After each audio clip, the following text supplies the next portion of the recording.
Now, you may look at this project and think, okay, this maybe doesn't feel as beginner friendly as day one. Not so.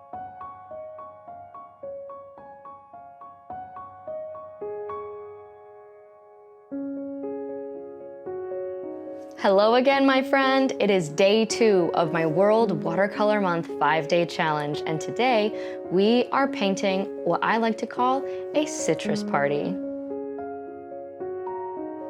In this project, we are going to practice what's called glazing with watercolor, which is painting layers on top of each other in order to build texture, in order to build detail, and to really utilize watercolor's transparency in our favor. Through careful layering, just a little bit at a time, we're going to watch as these slices of citrus go from circles to juicy, detailed, beginner-friendly paintings. All right, let's dive in. Now, as we start this project, one of the most important things we're keeping in mind is layers, specifically layering with watercolor and what order to put the layers in. We're going to build the texture of these citrus slices by starting with the lightest layer first. And we're going to be light and blendy, and then we're going to slowly, gradually become darker and a little more detailed so that we can bring out the texture of all of the fruit. So, because we're going to be using lots of different kinds, like different colors and also different values of color, I'm going to mix my colors first. So we have Opera Rose and New Gamboge and Hansa Yellow Light. And then we have green. So the Opera Rose and New Gamboge and Hansa Yellow Light, I kind of mixed all next to each other. And then I mixed green by using Hansa Yellow Light with French Ultramarine. And so I have those all mixed off to the side, and I'm going to be using all of them. And then I added some Quinacridone Rose on there also so that I have like a wide array. I'm going to be using all of these with lots and lots of water to create the circles. All of the citrus slices are going to start with a really light value circle because the peel that's around the fruit is lighter than the inside of the fruit. And so essentially that's what we're painting, in addition to giving us like a pattern or like an outline for where to put the rest of the fruit. So I'm going to paint some yellow circles, I'm going to paint some green circles, I'm going to paint some orange circles, some pink circles. And remember, you don't have to make this look super realistic. And one way to get your paint to be, especially if you want it to be really light, if you find that you start painting, maybe you didn't put enough water in your paint as you paint, one thing you can do is to do the outline of the circle in paint, rinse off your brush, and then fill in the rest of the circle just with water. So those are kind of some methods of painting these circles. If you want to make your circles exactly circles, you can also use a drafter's compass, but notice I'm just kind of eyeballing it because fruit is irregular. Right? Fruit does not come in perfect circles, hardly ever. So in order to be realistic, really, our imperfection is working with us. So just keep that in mind. We're painting yellow circles, we're painting green circles, we're painting orange circles, and we're painting like light pink circles. But all of these circles are very, very light value, very, very watery. And if you find that some of your circles have maybe a little too much paint in them, you can also use what's called a thirsty brush, which is a clean brush that you have blotted on a towel and use it to lift some of the paint while it's still wet. And that will kind of let some of the white of the paper shine through. Notice how some of the circles are also like going in and out of the page, right? That's to give this a lot of variation. Next, we're going to paint the fruit, basically with the same paint that we used. Maybe mix a little bit more of it, but we're going to be using a size 2 brush and what's called the negative space technique. So we are painting the little inside, I can't remember what it's called, the navel, right? Like the navel of a fruit. And we're painting at the same time, we're carving out the light space for the navel and also for the peel, at the same time as we are painting little irregular slices. So notice how I'm painting each slice individually, And that is specifically so I can intentionally leave little slivers of white space in between some of the slices. I'm not being super careful with this. I'm basically just scribbling. I'm making a triangle that's coming out from the navel, and then a little like curvy top to complete the top of the triangle, and then filling it in with some scribbles of paint, specifically leaving behind negative space slivers so that it looks like the pulp of the fruit, right? And then that's exactly what I'm going to do for all of these. So with the limes, I'm going to do that with green. And again, this green I mixed with French Ultramarine and Hansa Yellow Light. You don't have to be using exactly the same colors that I'm using, but those are the colors that I used for my green. And then I'm just going to do the same thing with all of the fruit. Now, when you're trying to mix the different colors, I also recommend adding Payne's Gray to some of them to make some slightly darker versions, or just adding more paint in your paint to water ratio. And then while the fruit is still wet, tap in a little bit of paint just along the edges and kind of smudge it a little bit. You're going to feel, especially if you're a beginner, you're going to feel a little bit messy. You're going to feel a little bit like this looks terrible. But don't worry, because it's supposed to be messy. You're adding variation on purpose to make it look artsy, right? To make it feel textured. You don't have to be painting it in a photorealistic way.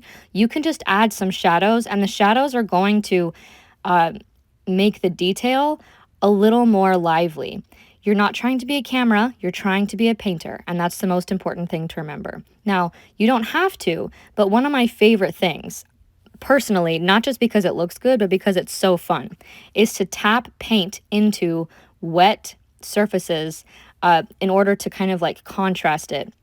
And you can do that with either slightly darker paint, or you can do it even with like a different color. Like with the yellow, you can tap in those lemon circles are with Hansa Yellow Light, but then you can tap in some new Gamboge, which is like an orangey yellow, and that adds just a little bit of contrast to the slices. Again, you don't have to, but it can be a really fun way and easy way with watercolor specifically because of the wet on wet technique, right? Because the paint is going to just like blend itself into the slices. It can be a really fun way to add extra details that make it look like your citrus slices are super detailed when actually you're just blobbing in a bunch of paint, right? That's one of my favorite things about watercolor and painting generally, is when you can do something that is pretty simple, but it makes a big difference. It really snaps everything together. And if you're ever painting something and you think it looks flat, probably one of the reasons it looks flat is because there's not contrast. And so one thing to keep in mind is with watercolor, you paint from light to dark, right? You start with the light and then you slowly add the dark details. And the dark details are there to add contrast so that it creates depth, so that it creates a more like natural looking texture. So we've painted the lemons, painted the limes. Now I'm going to get started on the grapefruit. And I used Quinacridone Rose and a little bit of Opera Pink in order to make it slightly brighter. And then I wanted the Quinacridone Rose to be a little more warm, so a little more orangey. And that's where I added some new Gamboge to it to make it slightly more like that grapefruit color. But then I went in while the Quinacridone Rose fruit slices were still wet, and I tapped in some yellow. And that's one of my favorite things to do, is to tap in a different color, specifically yellow, when you have a wet wash of something and you take some watercolor and you take some yellow watercolor and you just tap it right onto the wet wash. It can blend beautifully and create these really irregular but also stunning color blends. Color blends is the thing that I'm looking for. And especially when you're trying to paint fruit, right? You want it to look kind of irregular. You want it to look, in order for it to look more, quote, natural or realistic, you're encouraging those slight imperfections, those slight color imperfections. And that's where watercolor is so fun, because all you have to do is use the wet on wet technique and let it do its thing. So we did the grapefruit, We did the limes and the lemons. Now I'm going to mix the inside for the blood oranges because that's what the outline of the like the dark pink outline circles are going to be. And so I started with Payne's Gray, and then I mixed a little bit of Quinacridone Rose so that I could get some like a violet color. And I want it to be a little warmer than that, and so I put some Pyrrol Scarlet as well. Pyrrol Scarlet is kind of like, it's a red, but it's a warm red, meaning it's closer to orange. And so that kind of combination, the Payne's Gray plus Quinacridone Rose plus Pyrrol Scarlet, that's what I used to get the inside of the blood orange. And I started with it maybe more on the violet, like cool blue violet side, but then I added some Pyrrol Scarlet into it as I started painting because I realized it was just a little too blue on the blue side of violet. So I added some more Pyrrol Scarlet to make it a little warmer. And then after I did all the slices for the blood orange, in the same way that I added yellow into the grapefruit, I'm going to add more Pyrrol Scarlet into the blood orange slices. So I'm just painting these slices the same way that I did the others, right? Like you do the two sides of the triangle and then like a curvy top as it rounds around the peel. Make sure on all of these slices that you're leaving the edge, right? You're painting the circle so that you're leaving the edge of the circle open because that is the peel. That's what's going to be like the inside, the skin between the peel and the fruit. It's very important that you leave that edge clear. And as you're painting the navel, all you do is just do like a circle, but it's like curly circle, like a squiggly circle on the inside for the navel. And again, I'm just kind of eyeballing where the center, where the navel is going to go. I'm not trying to do it perfectly. It's okay if it's slightly off. It's okay if any of these are slightly off, because if you've looked at a fruit before, they're not perfect. They are far from it. Now, when you're trying to paint the navel, it's going to be trickier for the slices of fruit that are like going off into the side of the page, because you kind of just have to guess where you think the middle might be based on how the circle would play out off page. And again, it's okay if you don't get that exactly right. It's going to be just fine. The most important thing when you're painting the slices is to, again, make sure that you leave behind little wisps, little slivers of white space. It doesn't matter where they are. What matters is that they're kind of like little slivers of white space, and also so that they're kind of pointing toward the center of the navel. So it looks like it's little texture with a fruit and it's pointing toward the navel. So after you've painted all of the slices of fruit, next we're going to take the colors that we originally did the circles with, and then we're just going to paint an outline, a slightly darker outline along the edge of the circles, so that we have like a dark peel, and then we have the lighter, I don't know if you like, not the meat of the fruit, but like the skin that's underneath the peel, right? And then we have the meat of the fruit. And then the navel is going to stay clear. So the outline, you're going to look at it and you might think, oh, did I ruin this? Oh, is this going to make it look kind of flat? And that's okay. Remember, we're being painters right now. If at any point when you're painting this, you think, that actually feels like I don't want to do that. Or if at any point you're thinking, this feels like too hard or like too complicated, I feel really scared to paint it. It's okay to paint scared, and it's also okay to simplify, because painting doesn't always have to be pushing yourself. It's okay for painting to be doing what you feel is doable. Now, the very last step for the fruit is at this point, a lot of these have probably dried. And if they haven't dried, you can go ahead and dry them with a dryer. But a lot of them have probably mostly dried. So we're going to put in just a few wet on dry little marks on the edges of the fruit and kind of along the inside. Only a few, like some scattered, in order to enhance the texture. Kind of along the same lines as the little slivers of white space that we left in between, right? But because the fruit has already dried and we're painting just like little marks, just little scribbles, little slightly darker marks on top, it's just going to further bring out the layers that we've painted on top of each other.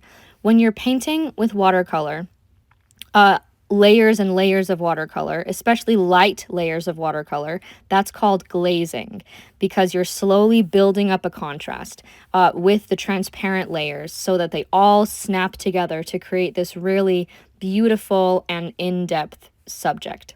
Now the last thing is, and this is totally optional, I'm going to paint a background around the slivers. So I wanted to make it like pastel, like a pastel kind of blue-violet periwinkle color. So I took white gouache. I'm using Dr. P.H. Martin's Bleed Proof White, and I mixed it with French Ultramarine in order to get this kind of like pastel color. And I used a mop brush, this Paulina Bright mop brush, and it was kind of unwieldy. I kind of wish that I had used a different brush, but that's okay. So then I used like a smaller size 6 brush to just fill in those last little details. Using a big mop brush, I thought would be a good idea in order to spread the paint, but then as I was trying to like get the paint around the slivers of the citrus fruit, it was a lot harder, and a lot of the paint got over the edge, and so like my edges are not perfect, and that's okay. It's totally fine. My painting's not ruined. It's okay to have imperfections like that. And that's exactly the kind of thing that we're going to pay attention to when we do the loved versus learned, right?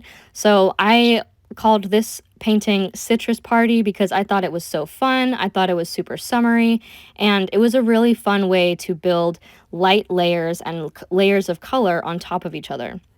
So what did I love and what did I learn? Remember, the loved versus learned is not about berating yourself. It's not about criticizing yourself. It's about thinking really clearly about everything that you felt and what you want to take with you into your next painting.